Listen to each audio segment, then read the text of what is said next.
Welcome back, everybody. It's Wednesday, August 28th, 2024. Today's National Bow Tie Day.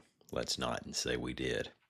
Today, let's talk recidivism, familiar gambling machines, and the president of Iceland's Alabama tie. Then it's college football season, so we're going to talk college football with reporter and radio host Mark Heim. My name's Ike Morgan, and we're down in Alabama.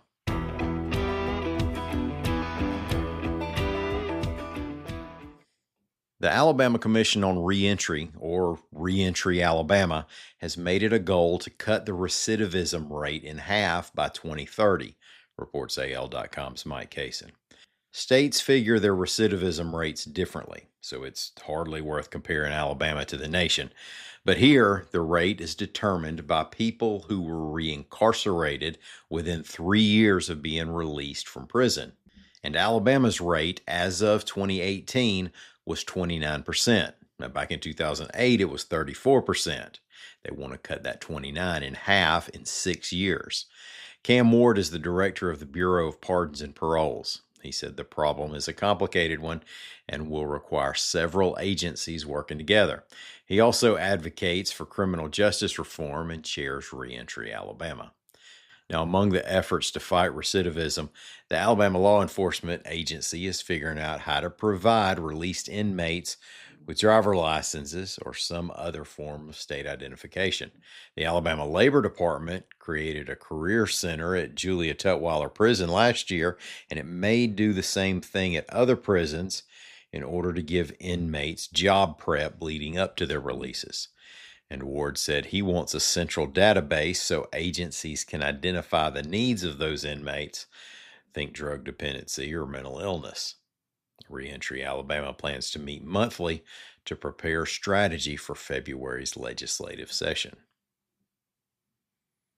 Keeping gambling machines from being used in Alabama looks an awful lot like swatting skeeters in Alabama.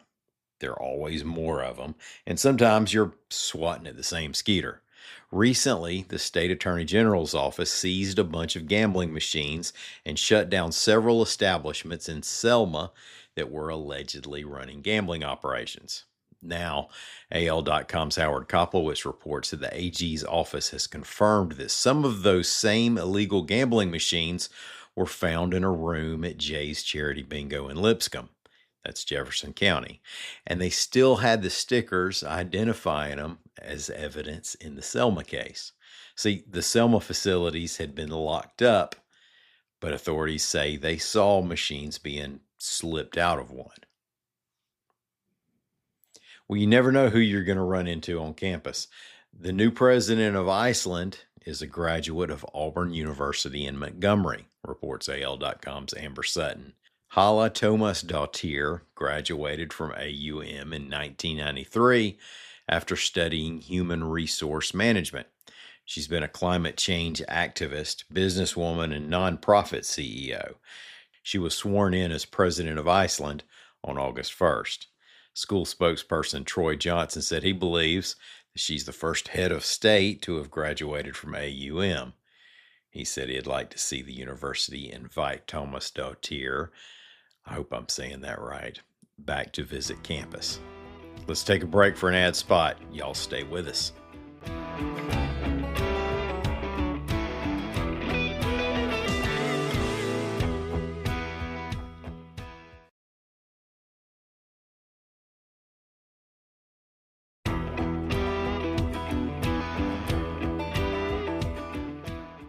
Hey, thanks for staying with us, everybody. Today we have on the show with us Mark Heim. He's an old friend. You may remember him. His voice has been on this show before, but it's been a while. He's a longtime reporter and producer for Alabama Media Group, AL.com. If you're in Mobile, you probably know him from the radio show. He's on the opening kickoff on WNSP FM 105.5 FM from 6 to 9 a.m. daily. Mark, it's real good to see you again. Ike, it's been too long, man. I hope you're doing well. Thanks for having me. I know. How's life treating you in these post-pandemic days? We've hardly talked since. Well, a little bit of news. So as the journalist that I am that really wants to get into my stories and follow the athletes that I cover, I went ahead and decided I made the conscious effort or subconscious effort to tear my ACL and my meniscus here recently. So I am about 8 weeks post-op. So the fact that we can do this sitting down is actually a plus. Oh my gosh. I mean, it's like you play for the Braves with these injuries. Yeah, I wish it were that interesting. No, just, stupid. You play stupid games, you win stupid prizes. And I went out there and tried to play basketball, and it happened just like everybody tells you it happens. The knee just crumbled, and boom, here I am. At least, and I'm not making light at all. It's going through a lot, but at least I've heard it all. Don't feel bad. I've heard it all. At least it's like kind of a cool sports injury. I mean, you get beyond our age and you start having those out of nowhere injuries. Yeah, the most popular response I get is, "Oh, we don't do that at our age." Well, hindsight being what it is, I appreciate the compliment. If I had $1 for every time I heard that, I wouldn't have to work at AL.com. But here I am. You would. Well, I mean, you got to do something. I mean, you can't stop doing everything. Well, I've caught up on all my streaming, so I've caught up on everything I can watch, and now I'm just finally getting ready to drive again for the first time. So I joked with my kids; they got to see Dad take his first steps. How many kids can say that, right? Oh yeah! Wow, what a turnaround, man! Well, I'm sorry to hear it, and I'll say a prayer for some healing and get you back on the basketball court before they realize you can do it again. Yeah, the CEO of my company has told me in my new contract that basketball will not be allowed. So my playing days are in my rearview mirror. That's okay. We got football talking about. Hey, it's go week for most football programs. Are we ready for football, and are we ready for a playoff? That's the big question. Yeah, I think there's going to be a lot of excitement, right? The idea that more teams are having a chance to play for that playoff is certainly enticing to a lot of people around the country. My biggest fear all these years, Ike, and whatever evolution we had of college football playoff, is that it would take away from the importance of the regular season one and the ability to talk smack throughout the course of the year with, your favorite rival or competing fan bases. And fortunately for us, through all the different versions of this playoff, we've maintained that part of the sport. So, and I think we will continue to do that. So I've always been hesitant to expand because I like the idea that you and I can sit here and argue till we're blue in the face as to which team is better and who deserves what. But I still think even with the addition of the spots that we'll be able to continue to do that. So I'm excited about it. I think most people are excited about it. And what I'm really excited about, Ike, are those first round matchups on home campuses. I think that's really going to be a lot of fun for those teams and those fan bases to actually host a game on campus before we go to those bowls. Yeah, that'll be a lot of fun. One of the things that the fears that you're alluding to is sort of like having to root for your driver in NASCAR to finish in the top 10. I mean, you don't really want to do that. You don't really want to root for strength of schedule when you can root against your arch rival, no matter who they're playing. That seems to be upset a little bit. And it's already kind of started now, right? I think most people were excited to see Florida State lose to Georgia Tech in week 0 over in Dublin, Ireland, simply because their fan base and their coach and their players were so demonstrative about how they deserve to be in over Alabama. And you look at their strength of schedule. Well, now we're talking about, you know what? They can afford to lose that one. They still got a shot. But, man, based on that, they can't lose another one. So the importance of every game still exists for Florida State, which has always been the ideal scenario for college football. So it's going to be a lot of fun. It's going to be a lot of fun. To have a situation where you won't go undefeated and win your conference and not get into the playoffs. Yeah, that was a lot of fun to end last season off. Oh, yeah. And to me, that's what Florida State didn't like it last year. The Danny Cannells of the world didn't like it last year. But it's what makes college football go. And I still think we're going to have a lot of that. And that, to me, that's one of the biggest priorities. Now, for those that don't know me very well, like, I'm in favor of storylines. Like, I don't necessarily cheer for winners and losers. I want a storyline. Florida State last year was a storyline. Give me a coordinator fired mid-season over a team that's going undefeated. There's more to talk about there. So I'm all in favor of storylines. Give me more Deion Sanders. Give me more Danny Cannell in Florida State. Give me more Paul Feinbaum going after, Deion Sanders or whoever. To me, that's what makes the college world go round. Yeah, you know what side of the biscuit, you know what side of your biscuit gets butter? Whatever that saying is. I lost it. I would expect you, of all people, to know that saying. That's why I listen to you, Ike, for that kind of information. Yeah, we struggle sometimes. It's week one for you too. It's okay. Speaking of the end of last season and some things that took place. Now, last week for you mentioned the FSU game, the FSU Georgia Tech game. I didn't get to see Nick Saban on game day, but I've always liked him in his analyst moments, like before the 2013 National Championship and when ESPN has used him when Alabama doesn't make the playoffs. When he opens up about the game and actually lets us into his brain, he has so much to share. I like him there more than he's a great coach, but he coaches other people. So I like him as an analyst. What's your take on him? Is he going to change that show a lot? He's been great. I think a lot of the week 0 show was all about Pat McAfee taking down Guinness and how many drinks he could have over there in Ireland. But I think once they get into their routine, he clearly was the star of SEC Media Days. I'm talking about Nick Saban. When you go back and look at what happened over there in Dallas and all the coaches that came to the podium, all of them that sat in on the SEC Network desk, none of them were as captivating as Nick Saban. This man, Ike, admitted to, in preparation for SEC Media Days, he watched all 16 spring games.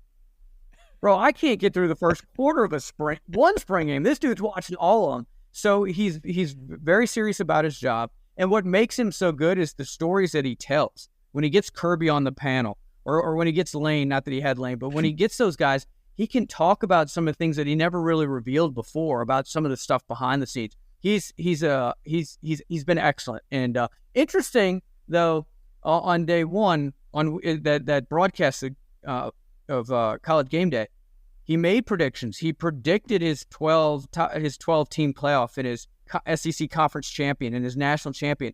And as you know, he doesn't like hypotheticals. He doesn't like making comparisons. He's kind of had to break out of that shell a little bit, almost, dare I say, hypocritical, to be doing some of the things that he lashed out against as a coach. But it's been a lot of fun. I think you're going to see a different side of Nick Saban, and I think it's only going to make that show better.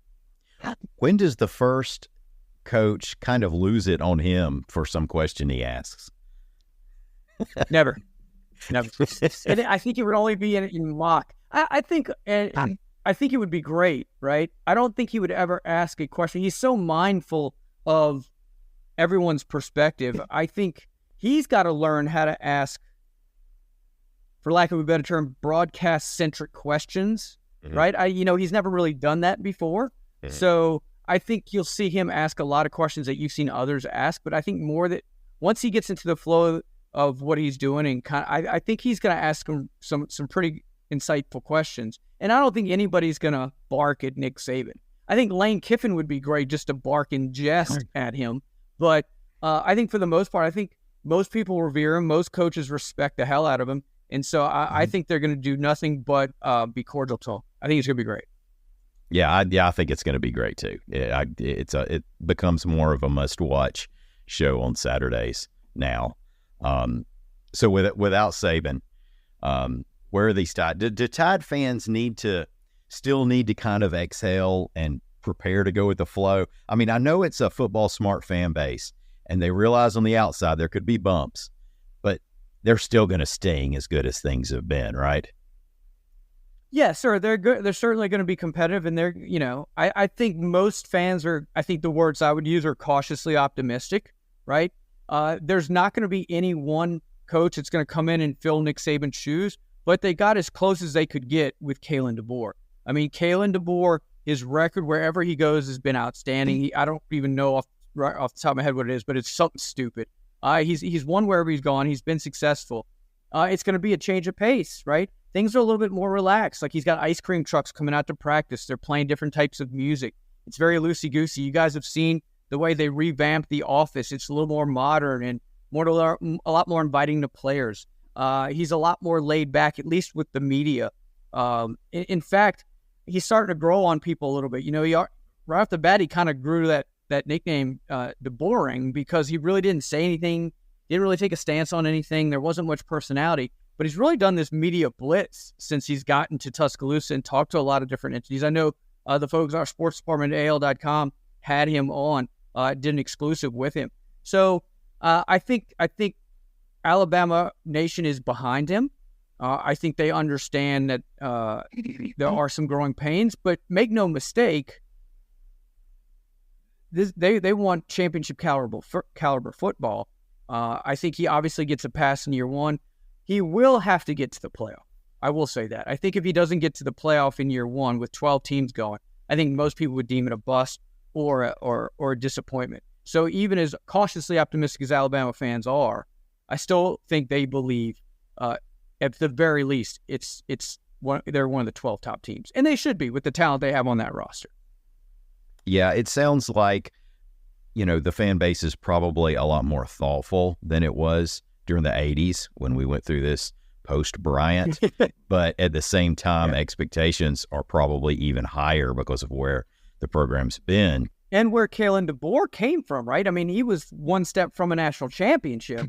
So you take that and add it to a team that's been to the college football playoff and had 6 titles under Saban in Tuscaloosa, and it sounds like a recipe for success, for sure. So, yeah, absolutely. Steve Spurrier, I thought of his name a moment ago when we were talking about coaches giving each other a hard time, once quipped that the good news was that his entire offensive line was back from the previous season. And the bad news was that his entire offensive line was back from the previous season. With the transfer portal, at least most schools are able to go into the season with, you tell me if I'm wrong on this, maybe some fleeting hope that things they didn't even see got shaken up. And, it could be good or bad. I guess I'm thinking of a team like Auburn that's sort of expected to be in the middle. Do you go into a year not thinking, well, we could be number 2 or 3? Yeah, I think I think to some degree you're right. I think when you're talking about things like that, you're talking about the upper echelon of college football, the elite programs. And Nick Saban actually warned college football enthusiasts about this when this whole portal thing started to develop. The idea was, man, if you're in an Alabama or a Texas or Ohio State and you're just not getting the playing time, you're stuck, man, you can transfer to, a different school with an opportunity to play more. And Saban said, look, in so many words, he said the reverse is true and is going to be more true, which is now guys like Nick Saban, or in this case, Kalen DeBoer, can now pick and choose the guys he wants from other schools, from those mid-majors. So the mid-majors aren't going to be the ones that are taking advantage of this. In fact, it's the other way around. Now Kalen DeBoer has a hole to fill. Well, he can just go to the portal, right? I'll give you an example. So Colin Lacey, who was at South Alabama down here in Mobile, led the nation in receiving last year. All right? That didn't, people weren't flocking to South Alabama to get in the portal and play for him. Instead, he got in the portal. He's going to Louisville. Now he's in a top 4 conference in the ACC, right? So the reverse isn't always going to be true. So when you talk about teams like Alabama, you can easily get back into the mix. You start mixing in NIL with the idea that you can play right away and the idea that you're going for championships. And it's hard to blame a kid from jumping back into the portal no matter how many times they do it. I mean, look at Caden Proctor on the offensive line at Alabama. You guys know the story. As soon as DeBoer got the job, he jumped ship. He was in the portal. He was at Iowa. And then he wound up saying, I made a mistake. And you know what? DeBoer took him back because he'd be crazy not to take him because he's going to need him. And as it turns out, he's your starting left tackle.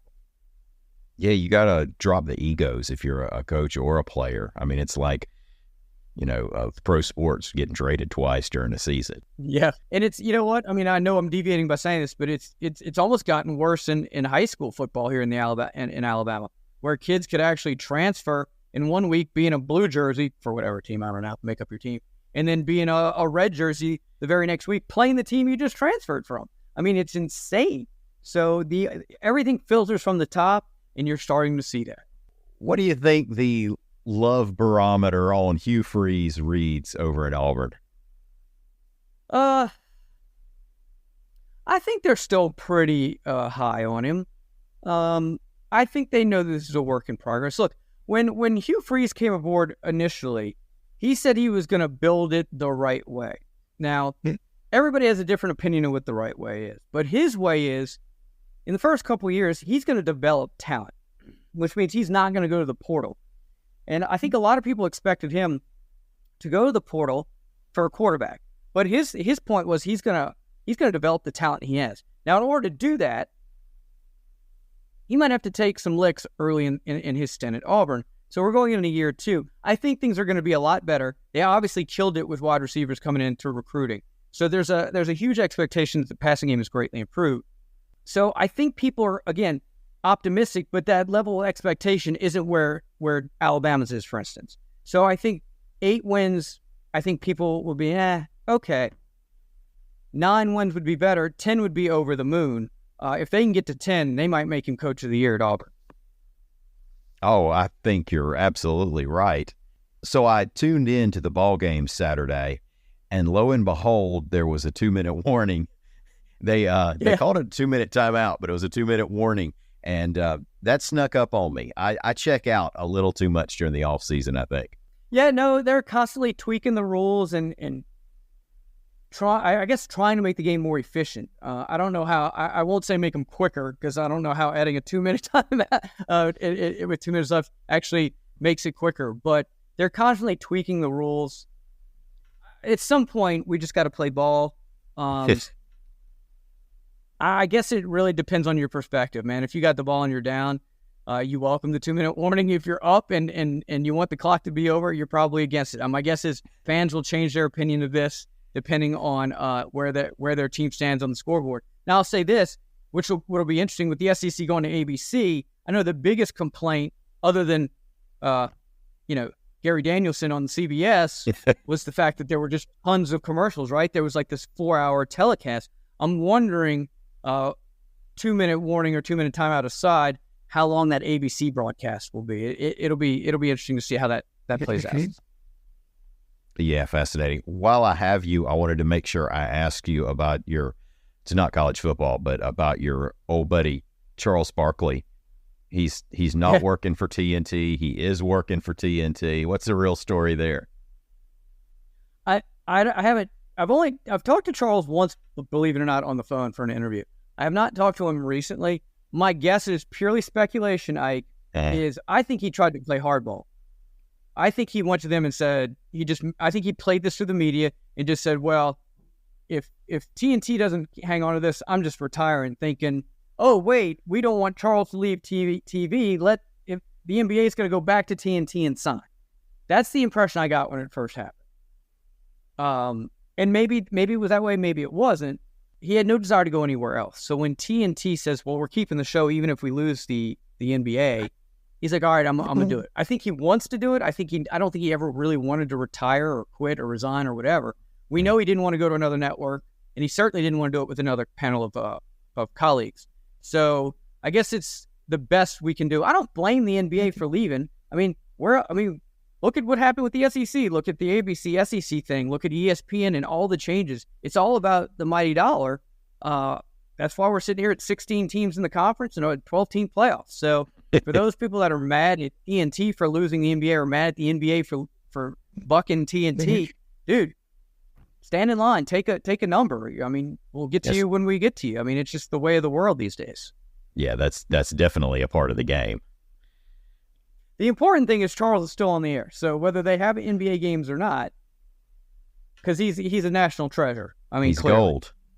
He's gold. He is. He really is. And he and Shaq are gold. Yeah, together. No, I agree. No, that group and that team has found a rare combination of chemistry that's hard to find with that many people on a panel. For sure. Yeah. So what else is going on? You got any? I don't know how far out you schedule guests. Is there anything you want to let us in on? Who you might have on? Oh yeah. So weekly on WNSP every Wednesday, Chris Stewart, the voice of the Crimson Tide, he joins us, which has been great. Paul Feinbaum, the SEC Network, ESPN, obviously, he joins us every Thursday.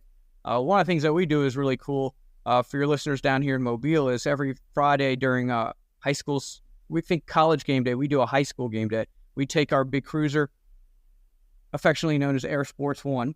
We take it to a different high school every Friday. The band comes out, the cheerleaders come out, they play us in and out of breaks. We have their coaches and their players on. We talk Alabama and Auburn and the SEC and the NFL, of course. but we go to a different campus every morning. It's really very cool. The kids love it. The school loves it, and it's great to get out to the community. So we do a lot of that. It's great. Jerry Palm comes on with us every Tuesday at CBS. So he talks about where the rankings are going to be, and so we talk a lot of Alabama and over. Ike, you know how it is in this state. Yeah, it's a lot of fun. So join us. You have time. Yeah, that high school we got to get game. you on something, right? It's kind of early, but I can set an alarm. That's a response we get quite a bit. What time are you guys on? Yeah, 6 to 9. We got openings at 6:30 and 8:30. I'll take the 8:30. Yeah, I bet. So, yeah, and good for this audience is that when they're listening, they probably can immediately go over and tune to WNSP, either if you're in Mobile on the radio or on through the internet. Yeah, WNSP.com.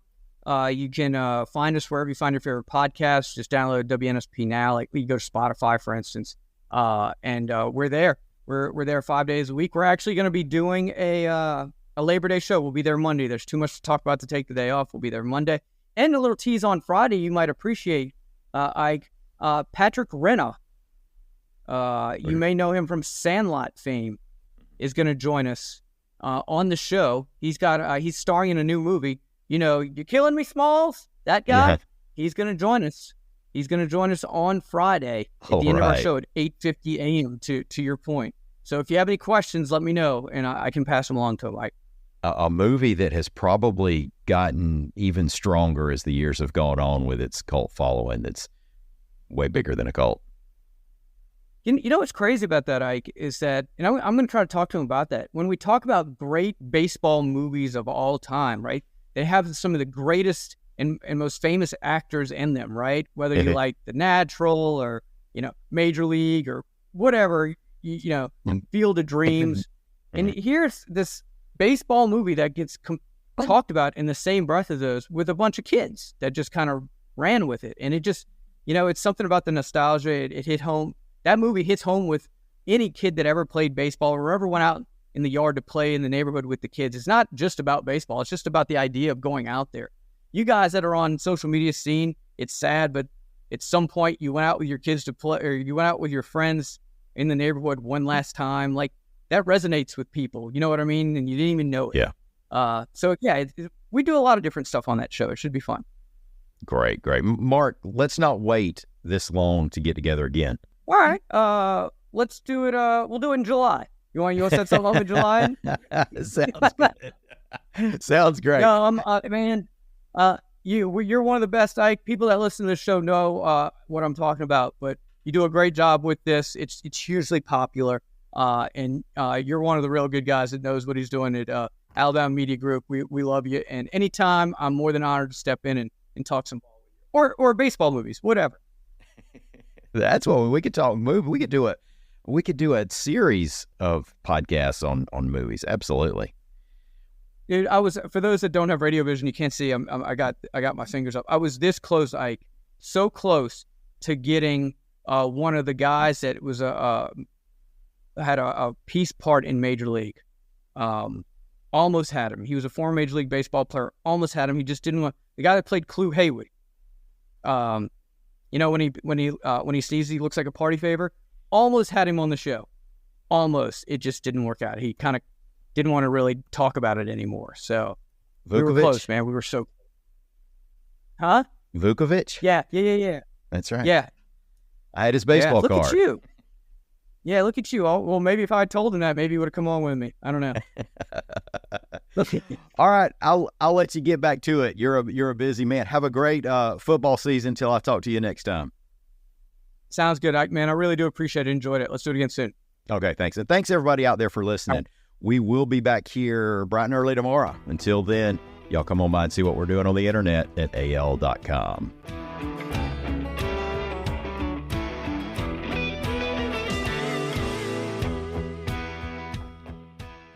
Alabama fans don't ask for much. We just expect our teams to win every game. Beat Everyone is a new podcast from AL.com dedicated to the stories Bama fans care about. I'm Ben Flanagan.